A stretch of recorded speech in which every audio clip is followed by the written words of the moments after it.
ജിൽസി, ഇന്നലെ വെള്ളാപ്പള്ളി നടേശന്റെ വിദേശ പ്രസംഗത്തിനെതിരെയുള്ള പ്രതിഷേധങ്ങളുടെ തുടർച്ച തന്നെയാണ് ഏറ്റവും പ്രധാനപ്പെട്ട വാർത്തകൾ എന്ന് പറയുന്നത്. ഇന്നലെ യൂത്ത് ലീഗ് അടക്കമുള്ള യുവജന സംഘടനകൾ വലിയ രീതിയിലുള്ള പ്രതിഷേധവുമായി രംഗത്തെത്തിയിരുന്നു. ജാതി രാഷ്ട്രീയ ഭേദമന്യേ നിരവധി ആളുകളാണ് ഈ വെള്ളാപ്പള്ളിയുടെ വിദേശ പ്രസംഗത്തിനെതിരെ രംഗത്തെത്തുന്നത്.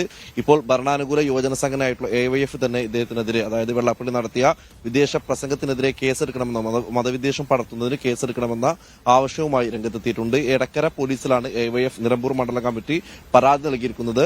ഈ വെള്ളാപ്പള്ളിക്കെതിരെ കേസെടുക്കണമെന്ന ആവശ്യമാണ് AYF മുന്നോട്ട് വെക്കുന്നത്. ഏതായാലും വലിയ പ്രതിഷേധം ഈ കാര്യത്തിൽ വെള്ളാപ്പള്ളിക്കെതിരെ ഉയർന്നു വരുന്നുണ്ട്. ഇന്ന് സർക്കാർ കേസെടുക്കുമോ എന്ന കാര്യമാണ് നോക്കിക്കാണേണ്ടത്. മറ്റൊന്ന്, ഈ കോഴിക്കോട് ജില്ലാ കോൺഗ്രസ് കമ്മിറ്റിയുടെ ആസ്ഥാനം ഉദ്ഘാടനവുമായി ബന്ധപ്പെട്ടുള്ളതാണ്. ഈ ഉദ്ഘാടനത്തോടനുബന്ധിച്ച് നടക്കുന്ന സെമിനാറിൽ ഈ തെലങ്കാന മന്ത്രി അനസൂയ സീതക്കയും കൂടാതെ തമിഴ്നാട് MP കനിമൊഴിയും പങ്കെടുക്കുന്നുണ്ട്. ഈ ജില്ലാ കോൺഗ്രസ് കമ്മിറ്റി ഓഫീസുമായി ബന്ധപ്പെട്ടുള്ള ഒരു സെമിനാറിൽ പങ്കെടുക്കുന്നതിന് വേണ്ടിയാണ് ഇരുവരും കോഴിക്കോട് എത്തുന്നത്. ഈ നിലവിലുള്ള സമകാലിക രാഷ്ട്രീയ വിഷയങ്ങളിൽ ഏതെങ്കിലും പ്രതികരണങ്ങൾ ഉണ്ടാകാനുള്ള ഒരു സാധ്യത കൂടിയുണ്ട്. മറ്റൊന്ന്, മന്ത്രി AK ശശീന്ദ്രൻ ജില്ലയിലുണ്ട്.